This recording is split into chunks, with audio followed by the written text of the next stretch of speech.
Hello viewers. TNUSRB Tamil Nadu சீருடை பணியாளர் தேர்வாணையம் நடத்தக்கூடிய எஸ்ஐ எக்ஸாம் மற்றும் பிசி எக்ஸாம் சம்மந்தப்பட்ட முக்கியமான அப்டேட் தான் நம்ம இந்த வீடியோவில் பார்க்க போகிறோம். ஸோ நம்ம தினசரி பார்த்தீங்கன்னா இந்த ரெண்டுக்கும் ஹால் டிக்கெட் எப்போ வரும், அந்த என்ஓசி சர்டிஃபிகேட் பார்த்தீங்கன்னா டிபார்ட்மெண்ட் கோட்டாவில் இருக்கவங்க போர்ட்டலில் எப்படி அப்லோட் பண்ணணும், அது யார்கிட்ட வாங்கணும் அண்ட் அவங்களுக்கு உண்டான இன்ஸ்ட்ரக்ஷன்ஸ் என்ன அப்படிங்கிறது பார்த்தீங்கன்னா ரெகுலராக நம்மளோட சேனலில் பார்த்துட்ருக்கோம்.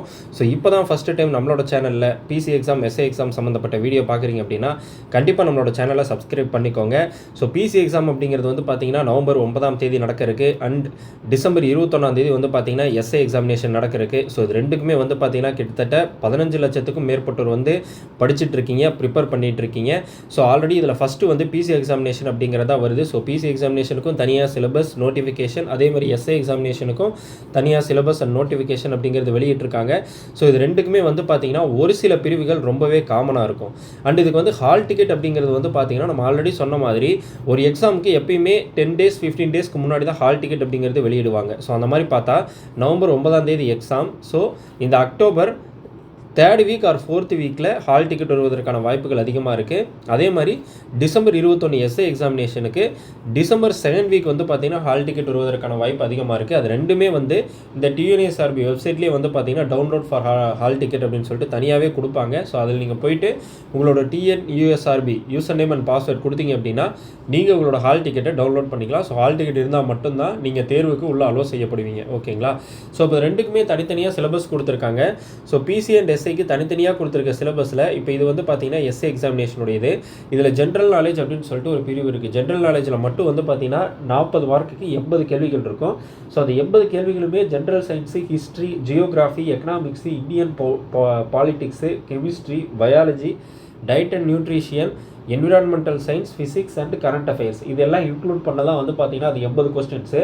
ஸோ ஒவ்வொரு பகுதியிலேருந்து பார்த்தீங்கன்னா 5லேருந்து 6 கொஸ்டின்ஸ் வருவதற்கான வாய்ப்பு ரொம்பவே அதிகமாக இருக்குது. ஸோ இது பார்த்தீங்கன்னா எஸ்ஐயில் அண்ட் இதில் பார்த்தீங்கன்னா அதே மாதிரி பொது அறிவியல்னு சொல்லிட்டு ஒன்று இருக்குது. ஓகேங்களா? இதில் இயற்பியல், வேதியியல், உயிரியல், சூழ்நிலையியல், உணவு அன்று ஊட்டச்சத்தியல். ஸோ அங்கே என்ன இங்கிலீஷில் கொடுத்துருந்தாங்களோ அதை தான் இங்கே தமிழில் கொடுத்துருக்காங்க. ஃபிசிக்ஸ், இயற்பியல், கெமிஸ்ட்ரி, வேதியியல், பயாலஜி, உயிரியல், சூழ்நிலையியல், என்விரான்மெண்டல் சயின்ஸு, உணவு அன்று ஊட்டச்சத்தியல் அப்படிங்கிறது டயட் அண்ட் நியூட்ரிஷியன். ஸோ இது ரெண்டும் பார்த்தீங்கன்னா ரெண்டுக்குமே காமனானது. அப்போ இதிலிருந்து நீங்கள் தெரிஞ்சுக்கலாம் பிசி எக்ஸாமினேஷன் அண்ட் எஸ்ஐ எக்ஸாமினேஷனில் இந்த பொது அறிவியல் அப்படிங்கிறதுல கேட்கக்கூடிய கேள்விகள் மட்டும் ரெண்டுக்கும் படிச்சிங்க அப்படின்னா 2 எக்ஸாமுக்குமே யூஸ் ஆகும். ஓகேங்களா? ஒரு இதுக்கு நீங்கள் படிச்சிங்கனாலே ரெண்டையும் அதை வச்சு நீங்கள் அட்டன் பண்ணலாம். ஸோ அதுக்கு தகுந்த மாதிரி தான் நம்ம நேற்றே ஃபிசிக்ஸ் அண்ட் கெமிஸ்ட்ரி கொஸ்டின்ஸ் இங்கே பார்த்தோம். ஸோ இன்றைக்கி மீண்டும் மீண்டும் கேட்கப்பட்ட அண்ட் கேட்கப்படக்கூடிய ரொம்ப இம்பார்ட்டண்ட்டான ஒரு 50 பயாலஜி கொஸ்டின்ஸ் பார்க்க போகிறோம். ஸோ நீங்கள் இந்த 50 கொஸ்டின்ஸ் ஒரு 5 minutes டைம் ஸ்பெண்ட் பண்ணி பார்த்தீங்க அப்படின்னா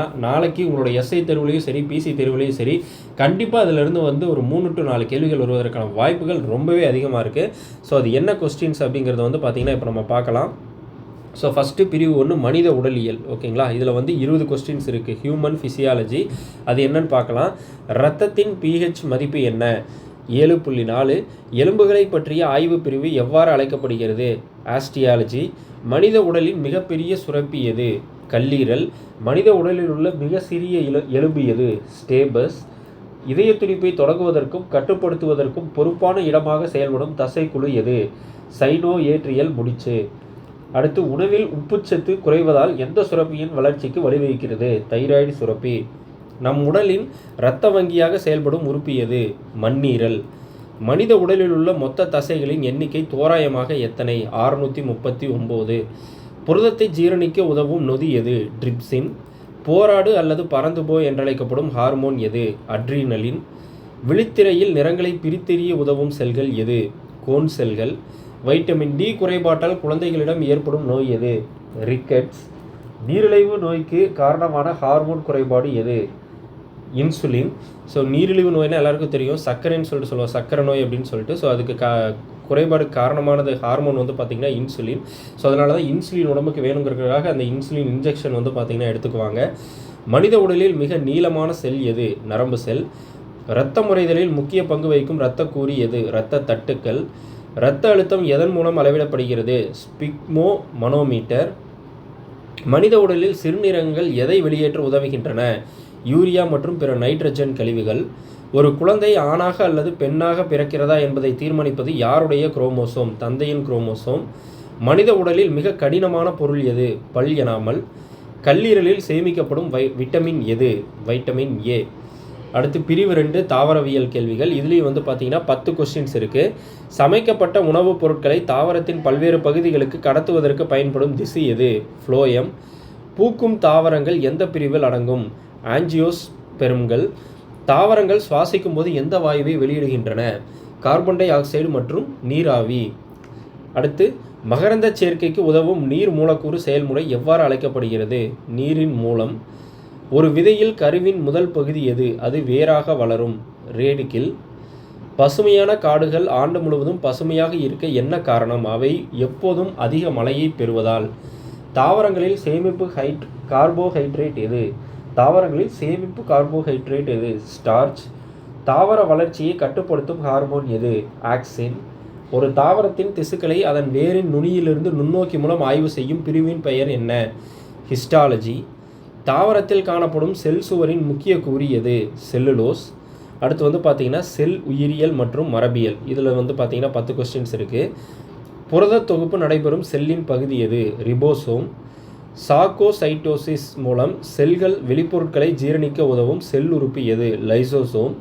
தற்கொலை பைகள். டிஎன்ஏ இரட்டை சுருள் அமைப்பை கண்டுபிடித்தவர்கள் யார்? வாட்சன் மற்றும் கிரிக். ப்ரோகேரியோட்டிக் செல்களுக்கு ஒரு எடுத்துக்காட்டு உட்கரு அற்ற செல்கள். இதுதான் கொஸ்டின். ஸோ பாக்டீரியா அப்படிங்கிறத ஆப்ஷனு.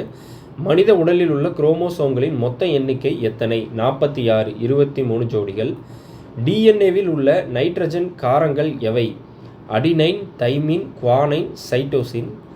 ஒரு செல்லை சுற்றியுள்ள பாதுகாப்பு அடுக்கு எது? பிளாஸ்மா சவ்வு. மைட்டோசிஸ் பிரிவின் முக்கிய நோக்கம் என்ன? வளர்ச்சி மற்றும் பழுதுபார்த்தல். ஒரு மரபணுவின் மாற்று வடிவம் எவ்வாறு அழைக்கப்படுகிறது? அலீல். தாவர செல்கள் மட்டுமே வைத்திருக்கும் சிறப்பு செல்லுறுப்பு எது? பிளாஸ்டிஸ். எடுத்துக்காட்டு வந்து பார்த்திங்கன்னா குளோரோஃப்ளாஸ்ட். அடுத்து நோய்கள், குழலியல் மற்றும் வகைப்பாடு, அதாவது டிசீஸ் எக்காலஜி அண்ட் கிளாசிஃபிகேஷன். அதில் வந்து பார்த்திங்கன்னா 10 கொஸ்டின்ஸ் இருக்குது. டைஃபாய்டு காய்ச்சல் எதனால் ஏற்படுகிறது? பாக்டீரியா. மார்ஸ் நோய் எந்த ஊட்டச்சத்து குறைபாட்டால் ஏற்படுகிறது? மாங்கனீசு. டெங்கு காய்ச்சலை பரப்பும் கொசு எது? ஏடிஎஸ்.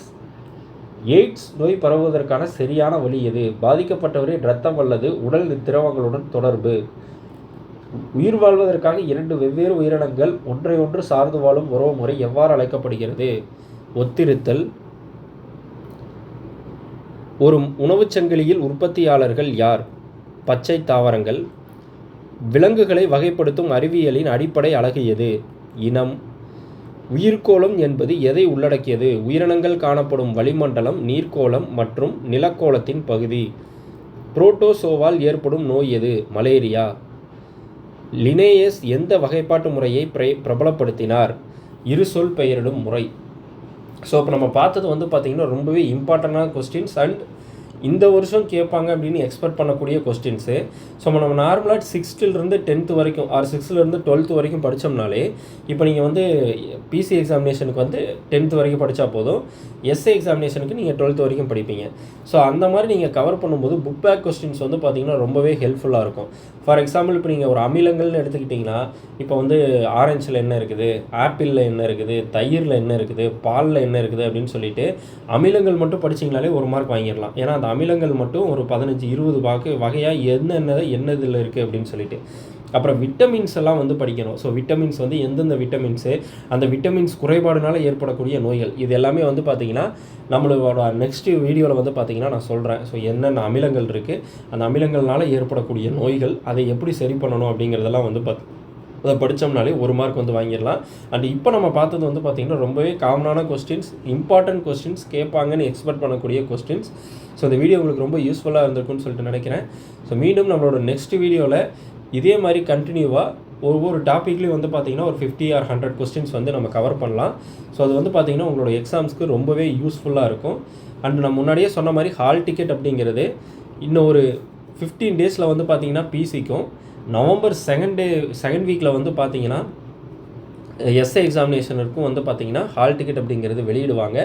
ஸோ அதுக்கப்புறமா நீங்கள் அதை டவுன்லோட் பண்ணி அட்டன் பண்ணிக்கலாம். அண்ட் என்ஓசி சர்டிஃபிகேட் இப்போ நீங்கள் எந்த காவல் இப்போ நீங்கள் ஃபார் எக்ஸாம்பிள் நீங்கள் ஒரு ஸ்டேஷனில் இருக்கீங்க அப்படின்னா அதோட அந்த அழகு தலைவர் ஒரு எஸ்பி அளவுக்கோ இல்லை அந்த மாதிரியான தலைவர்கிட்ட வந்து வாங்கணும்னு நினைக்கிறேன். ஸோ நீங்கள் அந்த என்ஓசி வாங்காதவங்க வந்து பார்த்திங்கன்னா வாங்கிக்கோங்க. போர்ட்டல் உங்களுக்காக ஓப்பன் பண்ணுவாங்க. ஸோ நீங்கள் அதில் அப்லோட் பண்ணிக்கலாம் உங்களோட ஸ்போர்ட்ஸ் சர்டிஃபிகேட்ஸ் எல்லாமே. ஸோ இந்த வீடியோ உங்களுக்கு பிடிச்சிருந்துச்சு அப்படின்னா உங்களோட ஃப்ரெண்ட்ஸ்க்கு ஷேர் பண்ணுங்கள். நம்மளோட சேனலை சப்ஸ்கிரைப் பண்ணுங்கள்.